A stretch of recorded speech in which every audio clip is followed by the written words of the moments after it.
everybody, Lotte for Life. We're bringing you guys another Yu-Gi-Oh card lore. This time around, we are talking about the Spirit archetype, well, Spirit series of monsters. I guess they aren't really an archetype, but we're talking about these guys, and we're also talking about a little bit of another archetype that I wanted to kind of blend into this one because some of their major cards in that deck is also related to some of the guys in Spirits. Now, there's a lot of spirits, and I opted not to do them all because, well, first of all, for some reason, the wiki does not have a big comprehensive list of them all, and I can't remember all their names. And secondly, there's a lot of them, and see how many tabs I have here. This would be like double this amount, possibly even triple. If I were to do all of them, and also some of them, especially the ones in the ice barriers and the Gishkis, don't really have anything to do with card lore in terms of like real life stuff, but they're spirits because of stuff that happened in the dual terminal story. So I figured if I ever do a dual terminal thing, I'd probably save them for that. Although considering that Yugi Mason's doing a dual terminal thing, I don't really want to be accused of stealing his thunder. Although I can't do that amazing animation like he can. Anyways, so first and foremost, we're going to start off with Asura Priest. This guy, a lot of people know about him because he was really used in the Goat Control format because he could just clear all the goats. Because, as of course, he can attack everything. Now, what is an Asura? An Asura is a mythological, god dang it, I knew I'd mess it up. Mythological lord being in Indian texts, mainly from Hindu mythology, who compete for power with the more benevolent devas, also known as Asuras. Asuras are described in Indian texts as being powerful superhuman creatures with good or bad qualities. The good ones are called, okay, I'm going to really mess this up, Adityas, and led by Faruna. A lot of bad malevolent ones are called Danavas, and led by Fritra. That has no eye there, but hey. Basically, they are four or so armed people who basically compete for power and stuff. This obviously is represented in this very well, as he's pretty beefy and he can attack everything that your opponent controls. And of course, he has multiple arms. I think he actually has 6. So they tend to have anywhere from 4 to 6 arms. It depends on it. A lot of people know of an Asura from the game Asura's Wrath, which, to my knowledge, is basically like a video game anime, which I would love to play, but I don't have that. So, anyways, that's what an Asura is. They're basically mythological beings that fight for power. Some are good, some are bad. I'll let you guys decide on if Asura Priest is a good or a bad one. So next up, we are talking about Aratama. However, I'm also going to throw in Nikitama as well in here because Aratama, Nikitama, and if they ever make Tsukitama and, god dang it, what was it called? Kushitama, then that would be interesting. So what are the Mitamas? It's a Japanese word that refers to the spirit or of a kami, or the soul of a dead person. It's composed of 2 characters, the first of which is mi, which is an honorific. The second is tama, which means spirit. So there are 4 different tamas. There's Aratama and Nigi Mitama. Ara Mitama represents like the rough and violent side of a spirit, and are really mean and everything, and they just want to go and run around and burn everything and blow up stuff and everything. And according to mythology, Mitama is almost always like this, but however, they must be pacified, and when they are pacified, they become a Nigi Mitama, which is their normal state of the kami. Basically, the Nigi Tama is the exact opposite of the Ara Mitama. The Nigi Mitama is calm, cool, collected, and everything like that. I actually don't know much about Saki Mitama. This is the soul of blessing and prosperity. Oh, that's interesting. And Kushi Mitama is the wondrous soul. Now, sadly, Saki Mitama and Kushi Mitama are not made into actual card forms yet, but however, considering we got Aratama and Nigi Mitama, I hope we do see them sooner or later.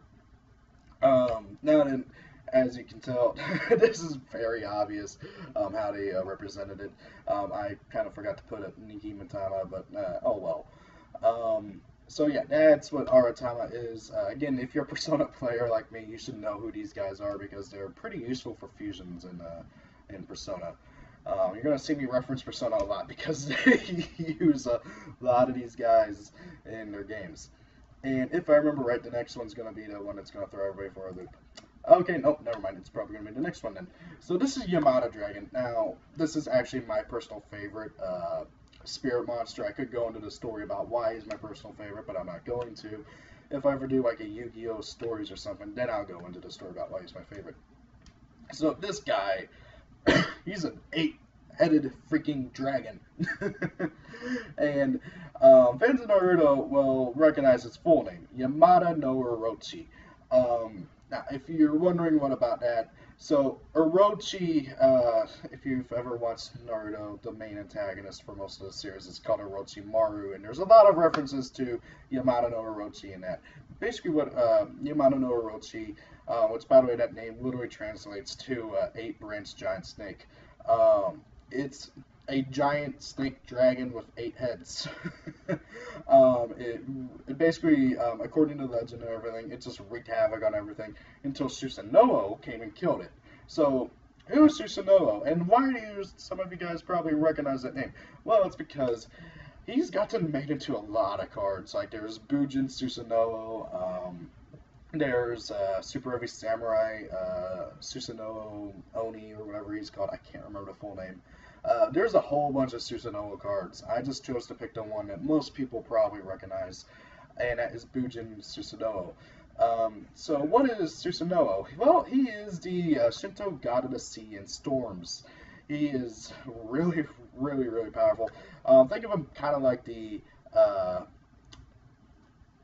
what was it? I can't remember his name, Neptune, or the other dude, what was his name?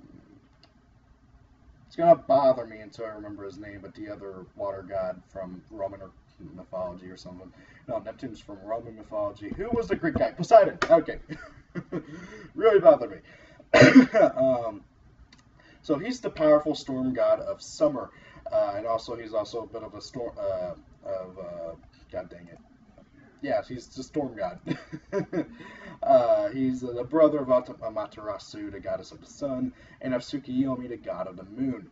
All three were born from Izanagi when he washed his face clean of the pollutants of Yomi, which is basically hell in Shinto mythology.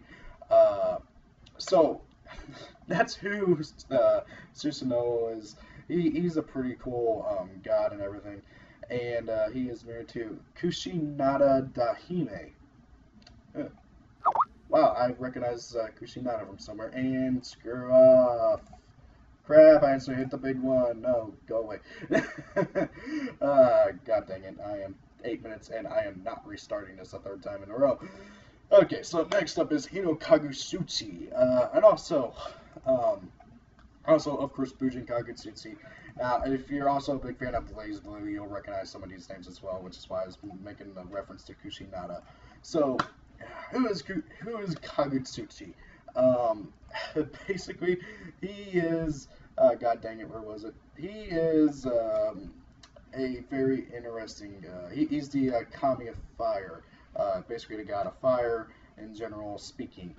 Whenever he was born from Izanami, he burned her, causing her death. His father, Izanagi, in his grief, basically tried to kill Kagutsuchi with a sword. He cut his body into 8 pieces, which became volcanoes. Now, for those of you who don't know, Japan is littered with volcanoes. Okay, so yeah, this is basically their creation of those volcanoes, according to Shinto mythology. The blood that dripped off of Izanagi's sword created a number of deities, including the sea god Wadasumi and rain god Kuraokami. Kagutsuchi's birth in Japanese mythology comes at the end of the creation of the world and marks the beginning of death. So yeah, Kagutsuchi, he lived a short life, but he caused a lot of good things. As you can see, he is obviously, and whenever he gets made into a card form, he is obviously with fire and everything.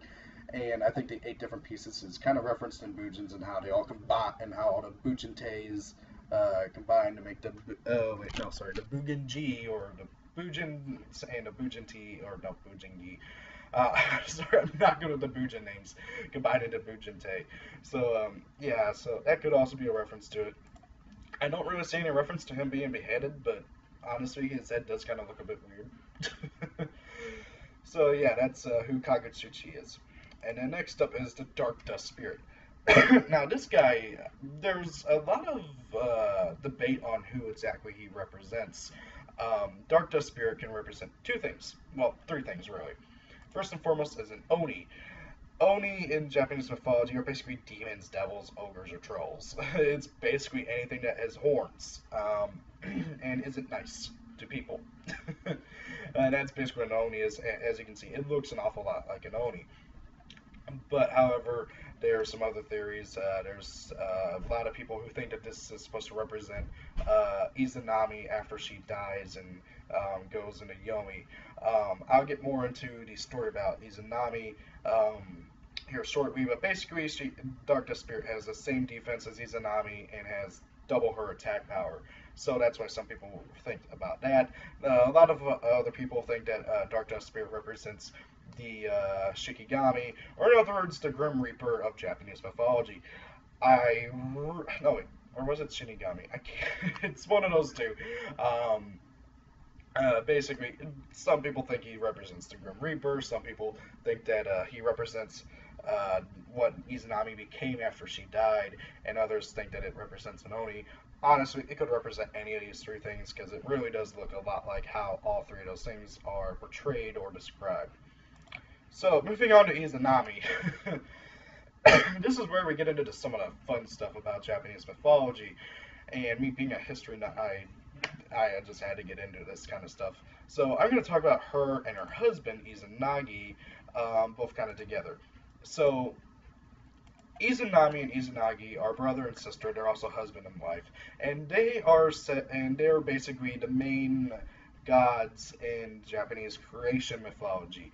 Um, Basically, there's all sorts of different stuff that we can get into, but the main story I want to get into is what happened to Izanami whenever she died. Basically, when she died, she went to Yomi, which is basically Japanese hell. And Izanagi, overcome with grief and sadness, went into Yomi to go and rescue her. Basically, the terms of him being able to bring her back out of Yomi is that he could not look at her while they were still in Yomi, or something bad would happen. He wasn't told what exactly would happen, but something bad would happen, and he agreed to these terms, and he held onto her hand, and just before he made it outside of Yomi, he looked around, he looked behind his shoulder to check on her, and he saw that she was a grotesque, monstrous being, no skin, bones, and everything, and she basically was this ugly looking thing, something kind of like this. Uh, this freaked out Izanagi and he let go, which caused her to be stranded in Yomi forever. Izanami was not very happy about this and basically vowed that she would get revenge on Izanagi until the day the world ends. And for basically the remainder of Japanese mythology, she's constantly sending out demons to go and kill Izanagi, but he kills them all because he is awesome. There's another story about that as well. That basically afterwards Izanagi bathed to get all the pollutant off of him from Yomi because it's a very polluted place, and this evil essence copied him and turned into an evil version of Izanagi, which sadly has not been made into card form. This evil version is called Magatsu Izanagi, which basically translates to corrupted Izanagi or bloody Izanagi, something along those lines. Um, so yeah, this is just one of the many tales about Izanagi and Izanami. There are a lot of them. These guys, well, guy and woman, are some of the most prominent Japanese gods in Shinto mythology, and I really recommend that you guys read up about them. Also, if you recognize that story from anywhere else, it's because it shares a very strong similarity to the story of Orpheus. For those of you who don't know, Orpheus is I think it was Greek. It's a story about Orpheus was a Greek, I believe. Matter he was Roman. Yeah, I think it's Greek. He was a poet or a songwriter, something like that. He was a bard, and his girlfriend got killed, and he made a deal with Hades that if he went down into hell and tried to save her, he could have her back if he could make it from the bottom pit where she was and bring her all the way back outside. But if he looked behind him to see her or anything after they began their journey back to the real world, bad stuff would happen. Sure enough, just before he got out of Hades, hell, he looked behind him and she disappeared. So, and then after that, he got punished with his head being cut off and everything. So, yeah, poor Orpheus. So, yeah, there's a lot of strong similarities between the story of Orpheus and the story of Izanagi involving his wife and everything. So, it's just really, really interesting and kind of, yeah, you can tell I'm a history nut. God dang it. Allergies. Okay. So next up is Amaterasu. Now, sadly, Amaterasu does not have a spirit card, but however, considering how big she is for Japanese mythology, I opted to go ahead and include the Bujin Amaterasu into this as well. So who is Amaterasu? She is a part of the Japanese myth cycle and also a major deity of the Shinto religion. She is seen as the goddess of the sun, but also of the whole freaking universe. The name of Amaterasu is derived from Amataru, meaning shining in heaven. The meaning of the whole name Amaterasu Omi Kami is the great August Kami, which means God, who shines in the heaven. According to mythological stories of the Kojiki and Nihon Shoki, the emperors of Japan are considered to be the direct descendants of Amaterasu. So basically, the royal family of Japan is considered to be the descendants of Amaterasu, and Amaterasu is such a big and huge part of Japanese mythology and the Shinto religion that I just had to at least talk about her a bit. She again was born around the same time as her brother Tsukiyomi and her her brother Susanoo and her sister Tsukiyomi. Or at least I think Tsukiyomi's a girl. I can't tell. I can't remember. Is Tsukiyomi a girl? Is Tsukiyomi a girl? I can't tell actually. I don't think so. Oh yeah, that's right. Amaterasu's female and Tsukiyomi's a boy, if I remember correctly.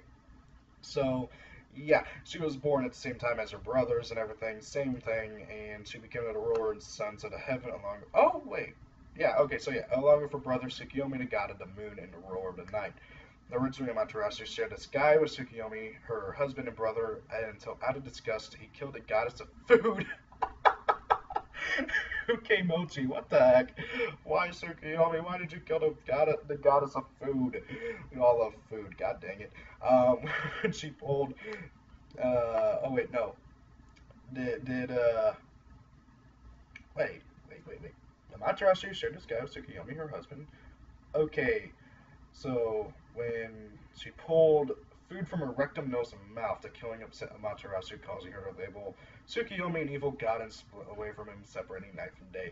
So basically, Tsukiyomi, the reason why we have night and day according to Shinto mythology, because Tsukiyomi here decided he did not like the goddess of food, because she pulled food out of her, because of something, and decided to kill her. And that's the reason why we have night and day according to Shinto mythology. Oh my god. Yeah, I honestly did not read. I kind of skimmed all these Wikipedia articles. I read them a good portion of it, but hey, you learn something new every day. Dang it, Tsukiyomi, why do you hate food? So yeah, speaking of the devil, Tsukiyomi, god of the moon, god of night, whatever you want to really call him. This is reflected in his card form in that whenever he is summoned or flipped face up, he flips someone face down, which is, I think it's really cool how Konami's trying to like fit these kind of mythology things into the card effects and the artwork and stuff. So yeah, now if only we could find some way to make it to where Tsukiyomi has some sort of hatred towards food. That'd be fun. So now then, the last spirit that I want to talk about is, well, dang it, Google Chrome just revealed it. It's Yatagarasu. I wanted to talk about him last because, let's face it, out of all the spirits, none of them have had such a huge impact as Yatagarasu. Honestly, this thing, I really don't know if this thing could ever come back because it's so weak, but there's no way to get your opponent into that kind of situation again. But however, I don't know. I wouldn't want to risk it because sure enough, somebody out there will find some way to break it again. But however, who is Yatagarasu? He is a three-legged crow that represents death.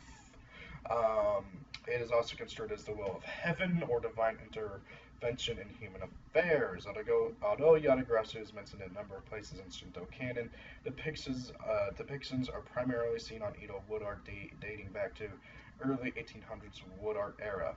Although not as celebrated currently today, the crow is a mark of rebirth and rejuvenation. Oh, I thought it was a thing about death. Huh. Okay, guess I must have misread it.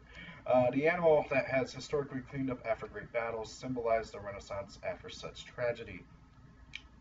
Yatagarasu, the crow god himself, is Sabog, specifically of guidance. The great crow was sent from heaven as a guide for Emperor Jimmu on his initial journey from the region which would become Kumano to what would become Yamato. It is generally accepted that Yatagarasu is an incarnation of Taketsuni no Mikoto, but none of the early surviving documentary records are quite so specific. In more than one instance, Yatagarasu appears as a three-legged crow. So yeah, he is often represented as a three-legged crow and everything.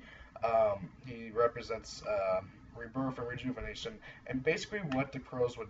It was kind of a thing about how after a big battle, crows would come and pick up the dead bodies and stuff, and that's how all this became into play.